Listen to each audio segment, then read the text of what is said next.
O cristão, ele é o oposto ele tem que ser não comunista. Não, o que é o não comunista? Qual que é o contrário? É o cristão. Não dá para ser cristão e comunista. O que dá para ser? Qual que é o oposto do comunista? Nesse caso, da sua frase que o senhor mesmo elaborou. É o cristão. É isso que eu expliquei, que o senhor parece que não prestou atenção. Ah, não, prestei sim. Não, eu não vi. Vende tudo e dá para os pobres. O que falou que tinha que dividir o pão, que tinha que dividir o peixe. Esse tipo não fala sobre exatamente caridade em si. Foi uma imposição que Paulo fez naquele período. Imposição, teologicamente, sim. Não. Que está na Bíblia um ato comunista praticado por Paulo. Mas o que eu estou lhe dizendo defende que... exploração, então, porque o capitalismo ele vem da exploração da mão de obra. Não, senhor, não defendo não. O senhor doutrina pessoas na Guatemala, então, eu a não serem doutrino cristãs. ninguém. Não. Eu prego a liberdade. Não é possível uma pessoa ser cristã e ser comunista. É uma resposta muito vaga, pastor. Eu expliquei na primeira parte a estrutura intelectual. Talvez o senhor ache. A pessoa disse que não entendeu porque tem o segundo grau. Eu tenho certeza. Não. Não dá para ser cristão e comunista. Quer vir? Ele tá com vontade demais de vir. Meu nome é Daniel, tenho 40 anos, eu sou universal. Pode ir de novo? Então tá bom. Meu nome é Daniel, tenho 40 anos, eu sou comediante. Falei que eu sou comediante, eu nem sou comediante mais, eu sou músico agora. Peraí, vamos. Oi, Daniel. Deixa eu só... Tudo bom, Daniel? Deixa eu só explicar para você o que eu estou dizendo com isso. Quando Marx e Engels criam a teoria dele, o que eles pretendem é dar uma visão sobre como o mundo funciona. Para eles, o mundo passaria de feudalismo, haveria tensões internas, haveria uma revolução chamada Revolução Burguesa, teríamos o capitalismo, haveria tensões internas, haveria uma nova revolução chamada Revolução Operária e aí teríamos comunismo. Do ponto de vista intelectual, essa visão é bastante interessante. O problema é que ela mostrou-se falsa. Não acontecia assim na realidade, as sociedades não funcionaram assim. Aliás, se você me permitir, um dos primeiros contra-exemplos, se não o primeiro contra-exemplo, foi a própria Revolução Russa. Em 1917, você tem uma passagem do feudalismo para o comunismo com o capitalismo irrelevante. Então, a partir daí, os pensadores pós-marxistas passaram a dar uma abordagem muito mais ideológica do que propriamente econômica, já que o discurso que nós estamos trazendo aqui é meramente econômico. Se dizia que a infraestrutura econômica geraria superestrutura ideológica. Como isso não se findou, não se provou verdadeiro, os pensadores pós-marxistas e o próprio Lenin teve atuações muito mais políticas do que previa a teoria. Até que nós tivemos um pensador, e eu já vou para ele para adiantar, que estava preso sob o regime de Mussolini, chamado Gramsci, Antônio Gramsci, que escreve Os Cadernos do Cárcere, que diz que a ação deve ser estritamente na ideologia. Portanto, o opositor do comunismo deixou de ser no âmbito econômico, que seria o capitalismo, e passou a ser no âmbito ideológico, que é o cristianismo. O cristianismo é exatamente o corpo ideológico que combate as ações coletivistas decorrentes do comunismo. O comunismo, como era de índole econômica, dividia as pessoas em categorias econômicas, patrão, empregado, trabalhador, burguesia, enfim. E essa mesma metodologia passa a ser utilizada agora no âmbito ideológico, só que, em vez de ser o discurso econômico, é ideológico. Por isso que hoje o comunismo divide entre negros e brancos, homossexuais e heterossexuais, índios e não índios, nordestinos e sudestinos, e assim sucessivamente. É uma divisão de categorias ideológicas para exercer o poder sobre como elas falam, pensam e agem. E aqui me permita só mais uma pequena coisa que eu passo a palavra para o senhor. Essa estrutura de domínio pela fala também provém da escola de Frankfurt, com alguns pensadores, e outros fora da escola de Frankfurt, como Ludwig Wittgenstein, que no livro 7 da proposição 7 do livro Tratados Lógico-Filosóficos diz aquela proposição famosa, wovon man nicht sprechen kann, darüber muss man schweigen, sobre o que você não pode falar, deve se calar, dizendo que o controle da linguagem exerce o controle do pensamento e, portanto, o controle da ação. A resistência a isso, penso eu, é o cristianismo, e não faz mais sentido dizer que uma pessoa pode ser comunista e cristã porque há exatamente uma oposição entre essas duas visões de mundo. E qual que seria o oposto do comunista? O cristão, ele deveria ser o quê, então? O cristão, ele é o oposto ele tem que ser não comunista. Não, o que é o não comunista? Qual que é o contrário? É o cristão. Porque o comunismo hoje é no âmbito ideológico, não no âmbito econômico. Vou dar um exemplo para o senhor que não há oposição entre comunismo e capitalismo, que é isso que talvez o senhor queira falar. O parceiro Não é o que eu quero falar. o parceiro comercial do Brasil é a China. É que você é o professor. Eu não vou lembrar de absolutamente nada que você falou no começo, porque é muita história e eu não terminei nem o ensino médio. Mas eu entendi que o senhor usou eu lhe peço perdão, os termos históricos, limitação. Né? Não, tranquilo. A gente está aqui para debater sobre a temática. A temática é: não dá para ser cristão e comunista. O que dá para ser? Qual que é o oposto do comunista? Nesse caso, da sua frase que o senhor mesmo elaborou. É o cristão. O cristão e cristão, é isso? Não dá para ser cristão e comunista. Dá para ser cristão e cristão? Não dá para ser cristão e comunista porque o oposto do comunismo é o cristianismo. Na história, é isso? É isso que eu expliquei, que o senhor parece que não prestou atenção. Não, prestei sim. Eu não vi que parte da história que o contrário de comunista é cristão. Qual livro? Já que houve o deslocamento do âmbito econômico do marxismo para o âmbito ideológico.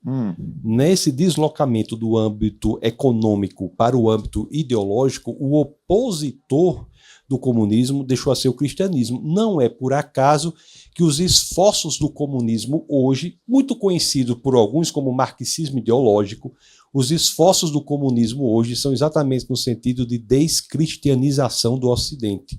É por isso que há várias ações do marxismo ideológico para descristianizar o Ocidente. Como são opostos comunismo e cristianismo, é por isso que um não pode ser o outro. Só há 3 opções de alguém dizer que é cristão e comunista, a meu sentir. Eu lhe peço licença para falar dessa forma. As 3 opções são: ou a pessoa não sabe o que é comunismo, ou a pessoa não sabe o que é cristianismo, ou a pessoa não sabe o que é nenhum dos dois. E aí a pessoa que sabe o que é comunismo precisaria saber pelo menos qual que é o oposto desse comunismo para colocá-lo no lugar. O cristianismo. O cristianismo, que economicamente falando, Jesus era quem? O que falou para o jovem rico: vende tudo e dá para os pobres. O que falou que tinha que dividir o pão, que tinha que dividir o peixe, que falou que era mais fácil um rico que era mais fácil um camelo passar por um buraco lá de uma agulha do que um pobre entrar no reino do céu. Então, economicamente falando, Jesus era o quê? Comunista ou Jesus era cristão? Comunista porque não era. Jesus não era cristão. Comunista não era, porque se ele está pedindo a alguém para vender algo, a pessoa tem que ter propriedade privada. Do contrário, não teria nem o que vender. Jesus? Você está dizendo essa história? Se o senhor está dizendo que Jesus era para alguém vender algo e você está dizendo que ele era comunista por conta disso, é isso que o senhor quer dizer? Não, não é o que eu quero dizer. Eu estou falando se o contrário de comunista é só cristão e a base do cristianismo é o próprio Cristo. Economicamente, qual que é a ideologia de Jesus Cristo, economicamente falando? Os países hoje que são comunistas têm por base econômica o capitalismo. A China é o maior parceiro comercial do Brasil. Obrigado, professor. Meu nome é Rodrigo Brasil, eu tenho 42 anos e sou gerente comercial. Eu estava ouvindo o meu parceiro que me antecedeu, e talvez faltou um pouco de conhecimento bíblico para ele citar Atos 4, né? E se aquilo que Paulo fazia, por exemplo, em que os cristãos levavam os seus bens para que fosse distribuído a cada um segundo a sua necessidade, e isso está na Bíblia, não é ser comunista, eu não sei o que é. Excelente colocação, eu lhe mostro a diferença. Por favor. A caridade é uma instituição cristã, mas a caridade pressupõe o elemento da voluntariedade. O comunismo sequestra o nome caridade e mata o elemento da caridade, que é essencial para a capacidade moral envolvida neste ato, que é o da voluntariedade. Você não ter propriedade, o Estado pegar sua propriedade e distribuir, seja para quem for, não é o que o cristianismo diz. O cristianismo diz que você deve sim ser caridoso, mas o elemento moral essencial para a caridade é o elemento da voluntariedade, que é exterminado em qualquer proposta comunista, que, por sinal, é extremamente destruidora da liberdade humana, inclusive da possibilidade da pessoa exercer a caridade. Eu discordo, respeito. Em que ponto o senhor discorda? Em que ponto? Porque quando Paulo chegou Você acha que houve obrigação para alguém fazer isso? Houve, porque na verdade, assim, se eu pegar outros versículos, por exemplo, que remetem a esse tipo, não fala sobre exatamente caridade em si. Foi uma imposição que Paulo fez naquele período. Imposição, Teologicamente, sim. Não. Teologicamente não há imposição. Não há nenhum. É impossível você impor a alguém ser cristão. As obras. É possível. O cristianismo propõe a rendição genuína interna. O cristianismo não pode ser imposto. Falaciosamente bonito nos dias atuais. Se a gente pegar a história da igreja, não é assim que funcionou. Aí o cristianismo cresceu no século I. Diocleciano, no ano 303 d.C., determinou que todos os textos cristãos fossem destruídos e os cristãos fossem mortos. Foi ali que mais se expandiu o cristianismo. Agora, isso não tem muito a ver com o que nós estamos dizendo. O que eu estou dizendo é que a visão de mundo comunista abandonou o elemento econômico e passou a atacar no elemento ideológico, e por isso eu acabei, quando eu me sentei aqui, eu acabei de mostrar para o senhor, que é um teólogo incrível, um pastor, acredito que incrível assim como teólogo, que está na Bíblia um ato comunista praticado por Paulo. O senhor ainda... Não, por que nós discordamos? Por que eu discordei que era? Porque naquele ato, o elemento da voluntariedade é que é essencial. Sim, há uma orientação na moralidade cristã. A questão comunista, o senhor acredita que seja uma questão imposta? Se não há propriedade privada, se você não tem disposição sobre seus bens. É totalmente diferente do que aconteceu na igreja primitiva.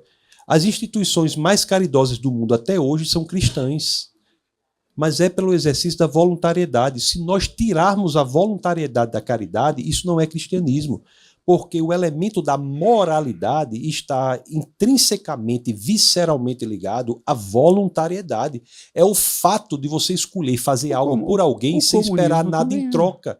Se você pegar hoje todas as grandes associações que se fazem, são de formas extremamente voluntárias. Ninguém está lá imposto.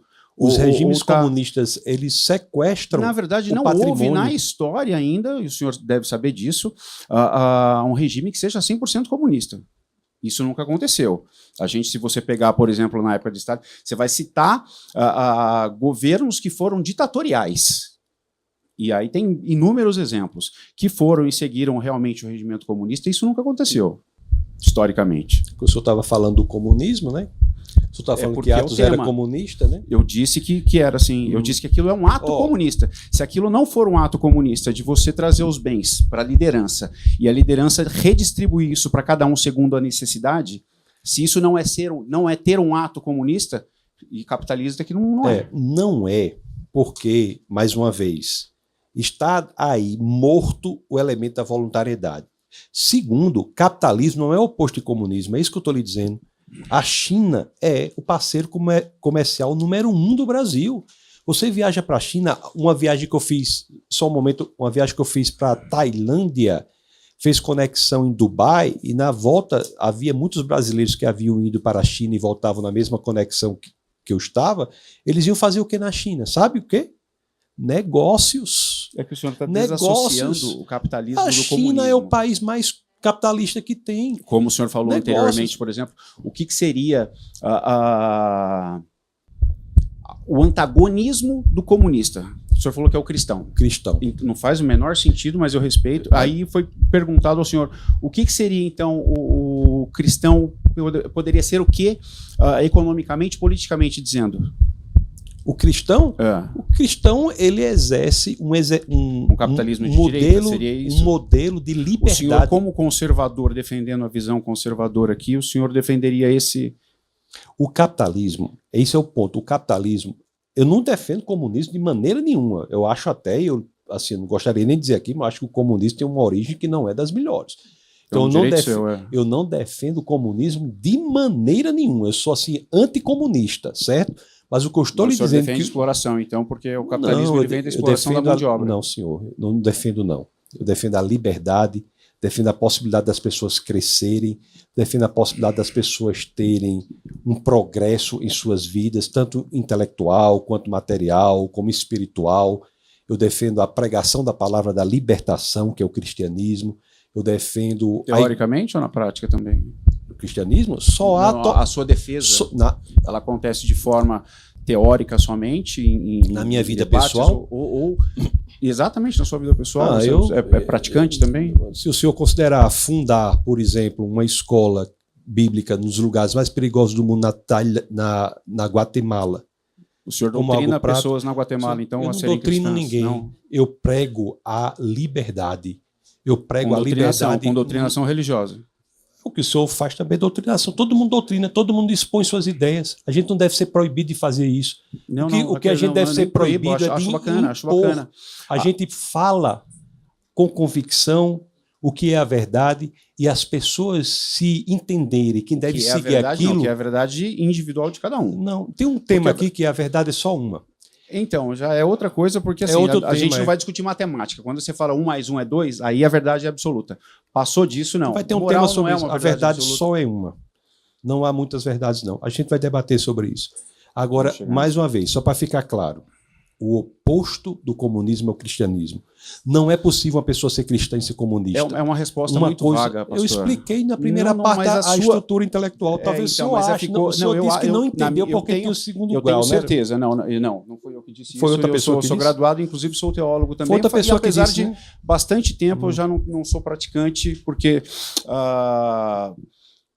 após crescer no cristianismo, me tornei ateu, exatamente porque busquei conhecimento O histórico. comunismo é ateísta. E com muito orgulho. Com muito Isso. orgulho. Eu Isso sou é- comunista e sou ateu. É, porque sou realmente- comunista e sou ateu. Isso é muito importante, É. porque o comunismo é na sua base filosófica Sim, sim. ateísta. Isso é a coerência. Mas isso eu, aí. conheço a sua porque eu já vim dela, sou oriundo dela. Ó, o inclusive. comunismo é ateísta, portanto, mais uma vez, não pode ser cristão.